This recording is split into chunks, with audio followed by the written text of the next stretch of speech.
la question, écrire la commande SQL pour calculer le chiffre d'affaires par client de l'année 2014, utiliser la fonction hier.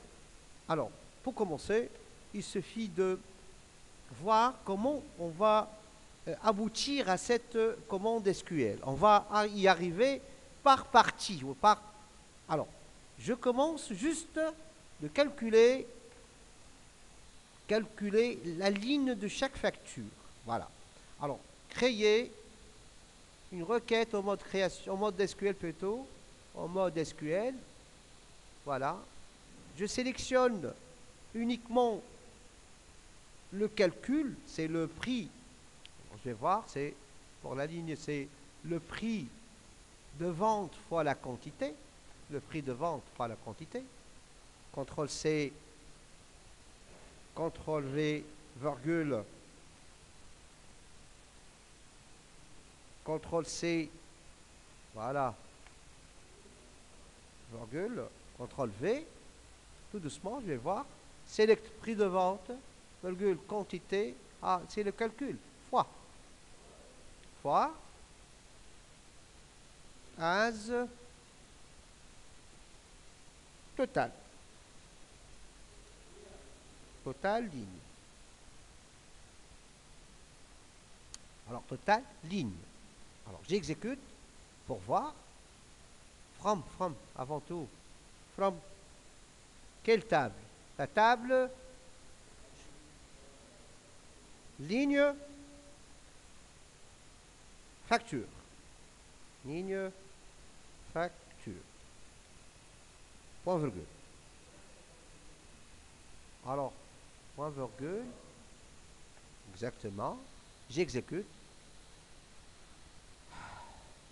Donc, c'est le total des lignes. Juste, je vais ajouter maintenant le numéro de client. Alors, si je vais ajouter le numéro client, ce n'est pas grave, majuscule ou minuscule, mais je respecte les normes. Num CLT, prix de vente fois quantité, fact, as total, ligne, from, ligne facture. Mais dans la ligne facture, il n'y a pas de numéro de client. Donc, je devrais faire ligne facture, si vous voulez, einer, join, la table facture, on, facture, point, num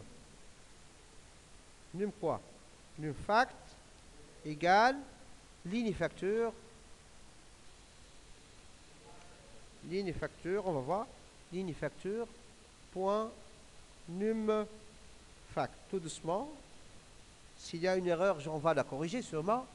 Donc, je répète. Alors, silence s'il vous plaît, un petit moment, je vais voir. Select num CLT, prix de vente fois quantité fact as total ligne, from ligne facture, einer joint facture, voilà. On facture num. Je corrige, bien sûr, je dois corriger. Il n'y a pas de problème pour ça. Donc, j'exécute maintenant. Voilà. Donc, chaque client, j'ai devant le client le même numéro du client. Mais attention, on va faire un groupement maintenant sur le client. Group by. J'essaie de respecter les normes. Group by. Group by. Num CLT. Num CLT. Voilà. J'exécute cette fois. Est-ce que j'ai un problème?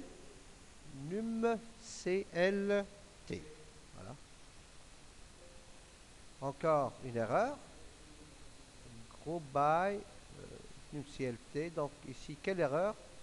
Désolé, votre expression prix de vente par quantité spécifiée en tant que partie. Donc ici, je dois ajouter somme, parenthèse, de tout ça. Voilà. C'est plus le total de la ligne, c'est le total de la facture.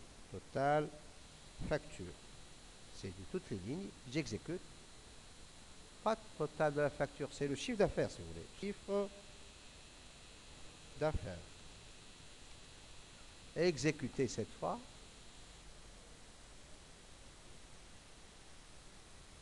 Voilà. C'est le chiffre d'affaires par client. Mais écoutez, c'est le chiffre d'affaires par client. On n'a pas respecté l'année 2000. Voilà. Je reviens cette fois en mode SQL. Je vais ajouter, avant le group by, un where. Et cette fois, je vais préciser la date en utilisant la fonction somme. Here de la date facture, c'est date fact. Voilà, date fact, CTRL-C, requête, here, voilà, parenthèse, where year est supérieur, voilà, égal à 2014, égal à 2014. Voilà, j'exécute cette fois, créer, exécuter. Et comme vous voyez, le résultat change, mais cette fois, c'est juste pour vous, pour voir, c'est qu'on peut ajouter ici un format pour l'écriture avec la fonction format, parenthèse, simple prix de vente fois quantité fact, point virgule, virgule plutôt, 0,30 entre guillemets, si possible de faire. Alors, je peux améliorer aussi si vous voulez, commande, en ajoutant, au lieu de numéro de client, on peut ajouter le nom de client. Mais si on ajoute nom de client, on aura une troisième table et on devra faire la jointure entre les trois tables. Merci de votre attention.